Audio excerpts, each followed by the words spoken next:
Hi KKR family. இந்த video என்ன அப்படின்னு சொல்லிட்டு பார்த்தீங்கன்னா, எலந்த பழம் இருக்குது இல்லைங்களா, அந்த வீடியோ தான். இது வந்து மஸ்கட்டில் எடுக்கப்பட்ட ஒரு வீடியோ. தங்கச்சி வீட்டுக்கார் அங்கேருந்து வந்து எடுத்து எனக்காக வீடியோ வந்து அனுப்பியிருக்காரு. நம்ம ஊர் சைட்லலாம் பார்த்திங்கன்னா ரொம்ப ஹைட்டில் இருக்கும். இங்கே பாருங்கள், ரொம்ப கீழே இருந்து அவர் பறிச்சிட்ருக்காரு. எலந்த பழம் யார் யாருக்கு பிடிக்கும் அப்படின்னு சொல்லுங்கள். ஸ்கூல் டைம்லலாம் பார்த்திங்கன்னா, ஸ்கூல் போகிற வழியில், கிராமன்றதால ஸ்கூல் போகிற வழியில் இந்த மரம் எங்கே இருக்குது, இலந்த பழம் பார்த்து பொறுக்கிட்டு போவோம். ஈவினிங் வரும்போது எங்கன்னா ஊந்துருக்குமா அப்படின்னு சொல்லிட்டு அதை பார்த்து பொறுக்கி வந்து சாப்பிட்ருக்கோம். நீங்களும் அந்த மாதிரி சாப்பிட்ருக்கீங்களா? ஸ்கூல் கிட்ட வாங்கி சாப்பிட்ருக்கீங்களா? அதில் உப்பு மிளகாத்தூள் வச்சு நம்ம சாப்பிடும்போது ஒரு டேஸ்ட் இருக்கும் பாருங்கள், செமையாக இருக்குங்க. யாருக்கெல்லாம் பிடிக்கும்னு சொல்லிட்டு மறக்காமல் கமெண்ட் பண்ணுங்கள். நம்ம வீடியோ நிறைய பேர் பார்க்க மாட்டேறீங்க, ஒர்த்தா இல்லையா அப்படின்னு தெரியல. பட் ஓகே, வீடியோலாம் பார்க்குறவங்க மறக்காமல் நம்ம சேனலுக்கு சப்போர்ட் பண்ணுங்கள். குட்டி யூடியூபரும் கொஞ்சம் பெருசாக ஆக்கி விடுங்க, ஒன்றும் குறைஞ்சிட மாட்டீங்க. ஓகே, இந்த வீடியோலாம் பார்க்கும்போது பழைய நினைவுகள் ஞாபகம் வருது.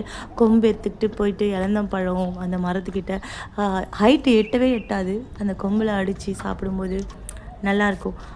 5 காசு, 4 அணா, 50 காசு.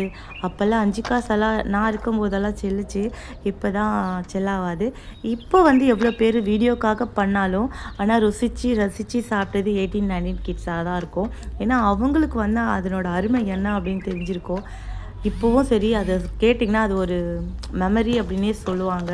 அதெல்லாம் முடிஞ்சு போன ஒரு காலம், நம்ம கொண்டு வர முடியாது. ஆனால் முடிஞ்சு போன ஒரு காலத்தில் வந்து அந்த லிஸ்ட்டில் சேர்த்துருவாங்க. கண்டிப்பாக அந்த காலம் திரும்ப யாருக்குமே வராது, நானே சொல்லுவேன்.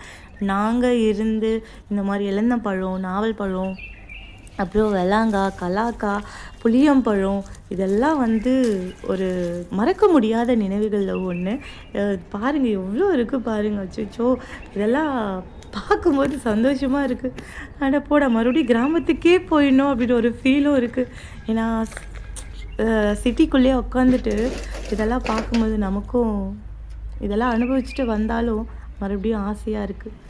Okay, thank you so much. அடுத்த வீடியோவில் பார்க்கலாம்.